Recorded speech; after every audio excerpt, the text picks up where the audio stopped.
бүгінгі күнде біз Құдайға қандай құрбандық көрсете аламыз? Жағдайы онша емес адамдар болады. Енді бәріміз бірдей бай емеспіз ғой. Барлық адам бір бай емес. Мысалы, байлар бар, сосын орташа адамдар бар, сосын жаңағы жағдайы қиын адамдар бар. Енді біз мәсіхшілер ретінде жаңағы жағдайы қиын адамға кейде біз жаңағы қайырымдылық көрсетеміз, мейірімділік көрсетеміз. Магнумға барып бір табағын алып береміз деген сияқты. Енді мына жағдайды елестетіңізші. Сіздің қауымыңызда бір отбасы бар дейік. Жағдай өте ауыр, өте қиын. Сіздің қолыңызда кішкене артық ауыс ақша пайда болды дейік. Енді сіз жаңағы адамға барып көмектескіңіз келеді сол отбасына. Магнумге бардыңыз. Енді сіз Магнумге барған кезде сіз оған не сатып аласыз? Қандай товар сатып аласыз? Қандай тамақ сатып аласыз? Егер мысалы сіз оларға осы жеткілікті деп мысалы ең арзанын, жаңағы сапасы ең төменін алып берсеңіз, әрине олар оған рахмет айтады. Енді жоқтан жоғары ғой енді.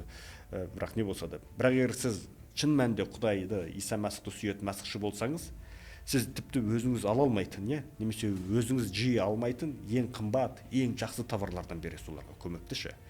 Жаңағы бір пакет, 1 килограмм ұн, 1 килограмм қант кейде апарып бере салуға болмайды, жаңағы ырымын жасапшы. Орысша айтады ғой, для галочки деп. Ондай құрбандықтың Құдайға қажеті жоқ. Егер жақсылық жасағыңыз келсе, біреуге мейірімділік көрсеткіңіз келсе, шын жүректен жасаңыз. Мысалы бір нан алып бергіңіз келсе, ең арзан емес, керісінше ең қымбатын, ең свежийін алып беріңіз. Егер балаларына сок, балаларына йогурт алып берем десеңіз, тіпті өзіңіздің балаларыңызға алмайтын, жаңағы ең қымбатын, ең жақсы, жаңағы ең импортныйын соларға апарып беріңіз. Сол кезде бұл Құдайға ұнамды құрбандық болады. Ал егер жаңағы міндетсініп, ой, осыларды қоймады ғой деп, надоел уже деп, бір кішкентай ғана бір бере салсаңыз, оның қай жер Құдайға болады? Жарайды, осы құрбандығым болсыншы. Оның қай жер құрбандық,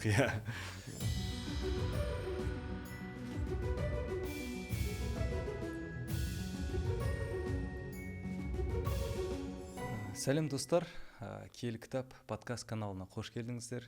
Алдыңғы подкасттарда біз сіздермен бірге Леуліктердің екінші тарауын оқыдық. Ол жерде жаңағы астық ұсынуы жайында, соның тәртібі жайында көбінесе сөйлескен болатынбыз. Бүгінгі күнде біз татулық жайында, немесе ризашылық жайында, Құдайға деген ризашылық білдіру жайында сөйлесетін боламыз.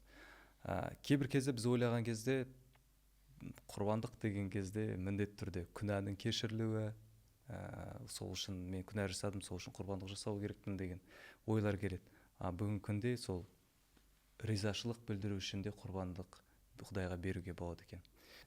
Талант мырза, қош келдіңіз. Сізді көргеніме өте қуаныштымын. Осы 3-ші тарауды сізбен бірге бүгін талқылаймыз. Сол үшін де қуаныштымын. Енді жаңағы осы ризашылық жайында татулық деп айтылады осы тараудың негізінде. Сол не себепті татулық деп айтылады? Енді біріншіден әрине осы каналдың барлық көрермендеріне сәлем. Мен де қуаныштымын осы жерде отырып сөйтіп бөлісе алатындығыма, сол үшін сіздерге де рахмет.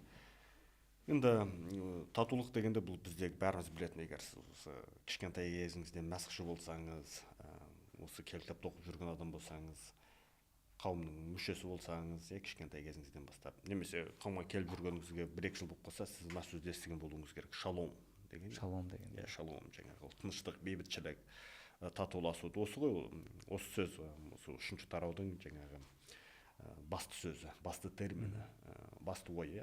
Себебі осы 1-ші аятта, 3-ші аятта, сосын 6-ші аятта, 9-ші аятта, 14-ші аятта қайталанатын ой, адам жаратқан иемен қарым-қатынасына ризашылығын білдіретін құрбандығын, яғни адам өзінің Құдаймен қарым-қатынасына, онымен Құдай мен адамның арасындағы шаломға, яғни Құдай мен адамның арасындағы осы бейбітшілікке, осы татулық қарым-қатынасына ризашылығын білдіретін сондай рахмет айту құрбандығы, немесе осы ризашылық білдіретін құрбандығы осы жайында. Және сен дұрыс айтып отырсың. Яғни бұл бізге нені білдіреді? Біріншіден, Құдай ол тек қана осы қорқыныштың, немесе жазалаушының, соттың, би төренің ғана Құдай емес. Яғни ол тек қана сондай Құдай емес. Ол әрине, ол үкім шығарады, ол соттаушы, ол әділ, ол ненің дұрыс емес екенін тек ол ғана біледі. Ол ненің дұрыс емес екенін анықтаушы сол Құдайдың өзі. Осы дұрыс пен дұрыс еместің, киелі мен арамның стандарттарын қоюшы Құдайдың өзі. Бірақ сонымен қатар екіншіден ол қарым қатынастың Құдайы. Ол тек қана қатал Құдай емес, ол сонымен де өте мейірімді, өте ұстамды, сүйіспеншілікке толы. Және осындай Құдай бізбен қарым қатынаста тұрғысы келеді. Ол адаммен қарым қатынаста болғысы келеді.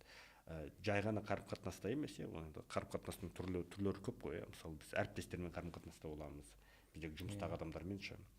Немесе мен қазір таксиге отырып барсам, мен жаңағы жүргізушімен сөйлескенде ол да бір кішігірім қарым қатынас, жаңағы 15 минуттық, 20 минуттық немесе мен әйтеуір баратын жеріме жеткенше. Немесе біздің қарым қатынасына қауымдағы адамдармен, достарымызбен, және соның арасындағы ең жақсы, ең жақын қарым қатынасы ол біздің әке шешеміз, біздің бала шағамыз, әйеліміз, аға іні, бауырларымыз, қарындастарымыз, апайларымыз, жаңағы туыстық қарым қатынас. Енді осылардың ішінде біз үшін қайсысы ең маңызды, қайсысы біз үшін ең ыстық, ең жақын? Осы Леуліктер кітабының 3-ші тарауына сай, ол біздің ішімізде не болып жатқан бәрін көріп тұрған, бәрін біліп тұрған, бәрін көруші, естуші жаратқан не Құдаймен болу керек. Мен жаңа Құдаймен қарым қатынасым мен үшін бәрінен де артық болу керек. Сондықтан мен соған ризашылық ретінде осы Құдайдың менімен қарым қатынаста тұрғысы келген ниетіне, және оның сол бағытта, сол жолда маған осы барлық мүмкіндіктерді жасап бергеніне рахмет айтып, өзім осы оған ризашылық құрбандығын ұсынамын. Бұл осы туралы жаңа осы Леуліктердің 3-ші тарауы. Шынымен де керемет. Жалпы құрбандықтың тек қана күнә үшін жасалған емес, ризашылық үшін жасалған кезде де бір стандарттың, тәртіптердің бірдей екені осы жерде өте айқын көрсетілген. Тіпті сол ризашылық білдіретін малдың өзі дәл басқа құрбандықтар сияқты мінсіз болу керек. Несе таза болу керек. Яғни қуаныштың, Құдайға деген ризашылықтың шынайы сондай үлкен бір деңгейде болу керек туралы жазылған екен. Енді біздің өмірімізде менің қазір осы жағдайға қарап отырғанымда, адам үшін сол беретін малы немесе де басқа да ұсынылатын заттарының барлығы ол өзіне ең қымбат нәрселер, дүниелер сол кездегі. Ол байлық, жаңағы малдың барлығы олар үшін үлкен байлықтар. Сол нәрсені ұсынып Құдайға ризашылық білдіріп жатыр. Бірақ бүгінгі күнде біз Құдайға қандай құрбандық көрсете аламыз? Енді бүгінгі күні мысалы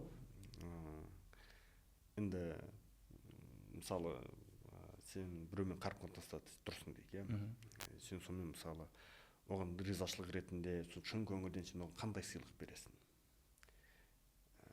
Немесе егер тура осы жермен біз параллель жасайтын болсақ, мысалы менің ұлым бар, менің 4 балам бар, 3 қызым, 1 ұлым бар. Мен мысалы үлкен қызым еш нәрсе сұрамайды, еш уақытта оған еш нәрсе керек жоқ, ол бәріне риза, еш нәрсе сұрамайды. Бірақ менің ұлым оған әрдайым бір нәрсе керек, оған өмірі бір нәрсе жетпей тұрады. Таңертең басталады, мороженое алсам ба, ана ойыншық алып бер маған, мен де анда апар, мында үйт, оған өмірі бір нәрсе жетпейді. Өткен жолы мен отырдым да, бұл менің ұлым, бұл менің жар дегенде жалғыз ұлым, мен оны өте қатты жақсы көремін. Бірақ ол өмірменен енді мысалы оның бәрін сұрай берген ала берсең болдың ғой, сен ертең күні қайыршы боласың деген. Бірақ әрине мен оны сұраған бәрін оған алып бере алмаймын. Мен қалай енді, бірақ оны мен риза еткім келеді. Оның бір қуанышқа бөленгенін қалаймын, оған бір сюрприз жасағым келеді. Сондықтан ол менен әрдайым сұрайды ғой. Сондықтан егер мен мысалы оның сұрағанына жауап берсем, оның сұрағанын алып берсем, мороженое алып бер десе мороженое алып бердім, кола алып бер десе кола алып бердім, оның бәрін ала берсем, ол бәрібір сондай бір ерекшелігі жоқ сияқты. Ол сұрағанын алды, дегеніне қолын жеткізді. Сондықтан мен қалай істеймін? Енді оны риза ету үшін мен ұлымда, 8 жастағы ұлымда, мен ол сұрамай тұрып, мен оған өзім ұсыныс жасайын. Мен дарын келе ғой деп шақырып алдым да айттым, мен саған 5.000 теңгеге қалаған нәрсеңді алып бергім келеді. Сен өзің таңда. Ол сұрамастан. Жай оның көңілін табу үшін. Немесе осыдан бір 3-4 жыл бұрын біз әйелім екеуміз мынандай нәрсе істедік. Ол кезде Дарын кішкентай 3-4 жаста, менің үлкен қызым, осы Дарын 3 жас үлкен, 6-7 жаста. Әйеліміз екеуміз алдын ала келісіп алдық. Енді бұларды бір риза қылайықшы. Енді ол кезде кішкентай балалар әрдайым бір нәрсе сұрайды ғой. Кішкентай баланың сұрайтыны көбіне не ол? Мультик көру, жаңағы сосын мороженое жеу. Бізге түсетін жаңағы ең көп өтініштер. Сосын біз екеуіне айттық, алдын ала келісіп алдық әйеліміз екеуміз. Енді біздің балдар сағат 8-де 9-да жатып тастаймыз, олар барып ұйықтайды. Сағат біз ол кезде жаңағы Америкада тұрып жатқанбыз. Сағат кешкі сағат 8-де айттық, сендер барып жатып ұйықтаңдар деп. Олар жарайды деп енді комнаталарына кетті, өздерінің бөлмелеріне ұйықтап жатыр. Сосын бір 15 минуттан кейін әйеліміз екеуміз келді. Сендерге сюрприз, қазір біз мороженое жеуге барамыз деп. Сол олардың пижамаларымен машина отырғызып алдық та, түнде сол барып бір жерге мороженое жеуге, жаңағы балмұздақ жеуге оларды алып бардық. Тек олар, біз оларға еш нәрсе қарыз емеспіз. Біз оларға еш нәрсе міндетті емеспіз. Әрине мен балам алдында мен неге міндеттімін? Оған мысалы тамағын, киімін алып беруге, білім беруге мен міндеттімін. Ол оған менен өтінбеу керек. Бірақ оған мороженое алып беру, немесе жаңағы кока-кола алып беруге мен сондай, немесе оның қалаған ойыншықтарын бәрін алып беруге мен аса қатты міндетті емеспін. Бірақ оны риза ету үшін, жаңағы оны қуанышқа бөлеу үшін, және бұны мен бір осы сүйіспеншілігімнің оған деген бір белгісі ретінде біз осындай қадамдарды жасадық. Енді осы жерде де тура сол сияқты осы. Сенің Құдаймен қарым-қатынасыңда оған сен құрбандық әкеліп бересің. Дегенмен осы жерде де екі нәрсе айтылған. Бір нәрсені болмайды, бірақ екіншісі Құдайға арналған деген. Жаңа осы малдың бөлшектерінің майын сен өртеп жіберу керексің. Соны ойлап отыр едім. Ал бірақ қанды Құдайға ұсынуға болмайды. Қанды жеуге болмайды дейді. Мына жерде адамдарға жеуге болмайды деген. Себебі осы біздің леуліктердің 17 аятында өздерің және болашақтағы ұрпақтарың барлық мекендеріңде сақтауға тиісті тұрақты ереже мынау. Сендерге құрбандықтың ешқандай майын және қан атаулыны ішіп жеуге болмайды дейді. Майды жеуге болмайды, себебі ол Құдайға арналған. Ал қанды ішіп жеуге болмайды, себебі қанда өмір бар дейді. Жаңағы Құдай өмір беруші, Құдай өмірдің иесі. Егер сен мысалы біреуге ризашылық көрсеткің келсе, біреуге сондай қуанышты екеніңді айтқың келсе, ол адамға былайша айтқанда кішкене бір өмір қосатын болу керекші. Одан керісінше алып қоятын емес. Керісінше оның өміріне нұқсан келтіретін емес. Өмірінің былай ары қарай дамуына кедергі емес. Керісінше осы өмір беретін, қуаныш әкелетін нәрсе болу керек. Күшті. Жаңа қанда өмір бар дегенге байланысты Магида, жаңағы доктор Магидің айтқаны бойынша қол қою деген бар еді ғой, сол малға.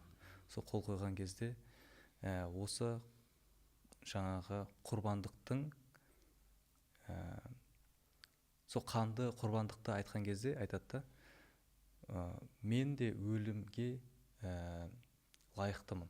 Өйткені менің күнәм, мен өлімге, күнәнің құны, жемісі өлім дейді ғой. Дәл сол сияқты мен де өлімге лайықтымын, бірақ менің орныма осы малды құрбандыққа ұсынып жатырмын деген сондай. Әрине. Себебі осы біздің мәсіхшілік тәлімде біз ешқашан еш уақытта адам өзін мысалы тура мағынада жаңағы өлімге құрбандыққа әкелуге болады деп үйретпейміз. Біз үшін ол барып тұрған ауыр күнә. Біз жаңағы өмірді қолдаймыз, біз әркімнің, әр адамның бақытты өмір сүруін қалаймыз. Сондықтан біз ешқашан еш уақытта сен келіп өлу керексің, өміріңді құрбан ету керексің деп айтпаймыз. Яғни өміріңді құрбан ету керексің дегенде біз өміріңдегі ең бар жақсыны Құдайға арна деп, Құдайға бағышта деп осы мағынада айтамыз. Ал әрине жаңағы Магидің айтып тұрғаны дұрыс. Себебі осы жанын қиып, қанын төгіп құрбандыққа келген ол Иса Мәсіхтің өзі. Біз өткен жолы айтқандай, осы леуліктердегі әрбір құрбандық оның бәрі осы Иса Мәсіхке меңзейді. Әрине ол кісі дұрыс айтады, жаңағы сол болашаққа, жаңағы болашақта келетін нағыз құрбандық, негізгі құрбандық Иса Мәсіх болғандықтан, сол жаңағы қой болсын, жаңағы бұқа болсын, ешкі болсын, оның бәрі жаңағы уақытша белгілер ретінде ғана қолданылған. Осы құрбандыққа байланысты барлық нәрсе шынайы жүрекпен, және сен үшін ең бағалы заттар, жаңағы алтын күмістеріңді алып келіңдер деген кезде де Мысырдан шығуда өздерінің шынайы жүректерімен, өз қалауларыңмен алып келіңдер деп айтқан. Енді мысалы Коринттарға арналған хатта да бар ғой, құрбандықтарыңды, оны құрбандықтарыңды әкелгенде қуанышпен беріңдер дейді. Қуанышпен беріңдер. Жай ғана бермеңдер, мысалы қауымда біз ондық жинаймыз. Сол кезде, соны берген кезде қуанышпен беріңдер дейді. Немесе кейде былай болады, біздің арамыздан жағдайы онша емес адамдар болады. енді бәріміз бірдей бай емеспіз ғой, барлық адам бір бай емес, мысалы байлар бар, сосын орташа адамдар бар, сосын жаңағы жағдайы қиын адамдар бар. Енді біз мәсіхшілер ретінде жаңағы жағдай қиын адамға кейде біз жаңағы қайырымдылық көрсетеміз, мейірімділік көрсетеміз, магнумға барып бір табағын алып береміз деген сияқты. Енді мына жағдайды елестетіңізші, сіздің қауымыңызда бір отбасы бар дейік, жағдай өте ауыр, өте қиын. Сіздің қолыңызда кішкене артық ауыс ақша пайда болды дейік. Енді сіз жаңағы адамға барып көмектескіңіз келеді, сол отбасына магнумге бардыңыз. Енді сіз магнумге барған кезде сіз оған не сатып аласыз? Қандай товар сатып аласыз? Қандай тамақ сатып аласыз? Егер мысалы сіз оларға осы жеткілікті деп мысалы ең арзанын, жаңағы сапасы ең төменін алып берсеңіз, әрине олар оған рахмет айтады, енді жоқтан жоғары ғой енді, бірақ не болса да. Бірақ егер сіз шын мәнінде Құдайды, Иса Мәсіхті сүйетін мәсіхші болсаңыз, сіз тіпті өзіңіз ала алмайтын, немесе өзіңіз жиі алмайтын ең қымбат, ең жақсы товарлардан бересіз оларға көмектіші. Жаңағы бір пакет, 1 килограмм ұн, 1 килограмм қант кейде апарып бере салуға болмайды, жаңағы ырымын жасапшы. Орысша айтады ғой, для галочки деп, ондай құрбандықтың Құдайға қажеті жоқ. Егер жақсылық жасағыңыз келсе, біреуге мейірімділік көрсеткіңіз келсе, шын жүректен жасаңыз. Мысалы бір нан алып бергіңіз келсе, ең арзан емес, керісінше ең қымбатын, ең свежийін алып беріңіз. Ет алып бергіңіз келсе, жаңағы ең қымбатын, ең жақсысын, жаңағы ең свежий етін алып беріңіз демекші. Егер балаларына сок, балаларына йогурт алып берем десеңіз, тіпті өзіңіздің балаларыңызға алмайтын, жаңағы ең қымбатын, ең жақсысын, жаңағы ең импортныйын соларға апарып беріңіз. Сол кезде бұл Құдайға ұнамды құрбандық болады. Ал егер жаңағы міндетсініп, ой, осыларды қоймады ғой деп, надоел уже деп, бір кішкентай ғана бір бере салсаңыз, оның қай жер Құдайға құрбандық? Құрбандығым болсыншы. Оның қай жер құрбандық, Шынымен де өмірде де сондай жағдайлар өте көп болады. Менің де өзімде бір нәрсе болып қалған кезде, жарайды, осы құрбандығым болсыншы деп, сондай бір іштей бір сондай нәрсе келеді. Бірақ қазір осы тарауды аяттарды оқып қарайтын болсақ, құрбандық шынымен де шынайы жүрекпен сен үшін ең бағалы нәрсе болу керек. И біз ол адам үшін жасамаймыз ғой құрбандықты. Біз Құдайға арнап, тек қана ол адам үшін емес, мысалға жарылқау болғанда да, мысалы Құдайдың атынан деп беру керек, өзіміздің атымыздан емес, сол үшін ең бағалын беру керек шығар деп ойлаймын. Әрине, Құдай бізді әрдайым көріп тұр. Сен қандай жүрекпен бергеніңді, оның бәрін көріп тұру, сен Құдайдың алдында еш нәрсе жасыра алмайсың, өзіңе жасырына алмайсың, ол бәрін біледі. Дегенмен, мен осыны тек Құдай үшін ғана істеймін деген, менің ойымша дұрыс емес сияқты. Немесе жеткіліксіз. Мен тек осыны Құдай үшін ғана істеймін емес. Мен сол адам үшін де істеймін. Шынайы қуаныш немесе шынайы жанашырлық. Мен сол шын мәнінде жанашырлық танытып, шын мәнінде осы қайырымдылық көрсетіп, шын ниеттен сол адам үшін істеймін. Егер тіпті осы менің істеген ісімді Құдай көрмей қалса да, Құдай байқамай қалса да, мен бәрібір осы адамға шын жүрекпен жақсылық жасағым келгендіктен жасаймын. Осындай жүрекпен істеу керек. Бірақ әрине Құдай көрмей қалады, байқамай қалады деген болмайды. Бірақ мысалы орысша айтады ғой, соған рассчитывать етіп істемеу керек, сонда есеп қисап болмау керек адам ойындашы. Мүмкін мен ертең осы үшін мен Құдай жарылқай екен, маған бір ерекше бір сыйлық бере ме екен деген сияқты оймен болмау керек те, осының ақысын Құдай ертең төлеп береді ғой деген сияқты оймен емес. Шын жүректен беру керек. Өзің балаңа берген сияқты беруің керек. Құдай үшін дегенім просто бағана Құдайға берген кезде өзіңдегі ең жақсыны беру керексің деген сияқты ғой. Ең қымбат нәрсені бере алатын жүрек. Сол сияқты айтқаным ғой. Құдайға ризашылық білдіргендей, сол ризашылығына бүгінгі біздің құрбандығымыз басқа адамдарға жақсылық жасау, немесе үлгі болу, осындай нәрселерді істеу. Соның барлығы шынайы жүрекпен және ең бағалы нәрселер. Уақытыңды бөлсең де мысалы, ол да құрбандық. Қазір біздің Инстаграмның, ТикТоктың кезінде өмір сүріп жатырмыз, біздің уақытты олар ешбір жаңағы аямай, ашымай ұрлайды. Сондықтан уақытты бөлу өте қиын негізі.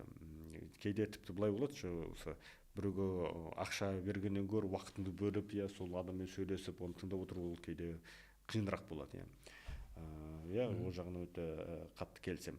Сонымен қатар тағы айта кететін нәрсе, егер мысалы мен көзге көрініп тұрған адамға дұрыстап сүйіспеншілік көрсетпесем, өзіме көзіме көрініп тұрған адамға дұрыстап жанашырлық танытпасам, өзіме көрініп тұрған адам үшін бір еш нәрсені құрбан етіп, шын жүректен бере алмасам, көзге көрінбейтін Құдай үшін қайтып құрбандық беремін.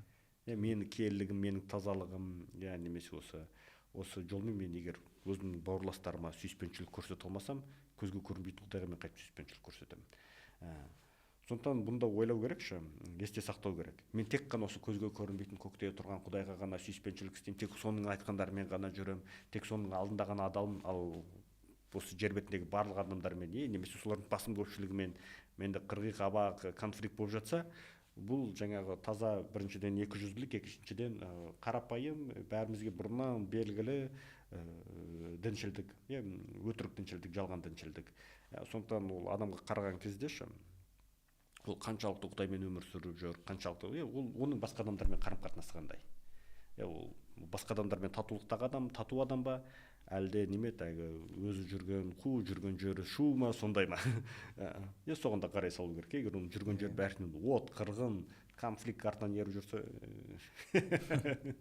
оның қаншалықты Құдайға құрбандық беріп жүрген үлкен сұрақ. Рахмет. Шын мәнінде Құдайдың бізді қандай қатты сүйетіні жаңағы Құдайдың құрбандығын білуімізге болады. Иса Мәсіх Құдай үшін ең сүйікті ұлы. Жаңағы жерде біз білеміз, ана судан өту рәсімінен өткен кезде Жақия пайғамбардың кезде киелі рух келіп оған қонды. Сол кезде Құдайдың дауысы естілді, бұл менің ең сүйікті ұлым деп. Енді Иса Мәсіх біз үшін өліп қайта тірілді. Сол ең үлкен құрбандық, ең үлкен сүйіспеншілік біз үшін. Рахмет. Рахмет. Осы бүгінгі тақырып өте керемет болды деп ойлаймын. Егер сізге қызықты болатын болса, міндетті түрде комментария, лайк жаза кетіңіз. Келесі подкастта ары қарай Талант мырзамен бірге зерттейміз, сөйлесіп, талқылайтын боламыз. Рахмет, келесі кездескенше сау болыңыздар. Сау болыңыздар.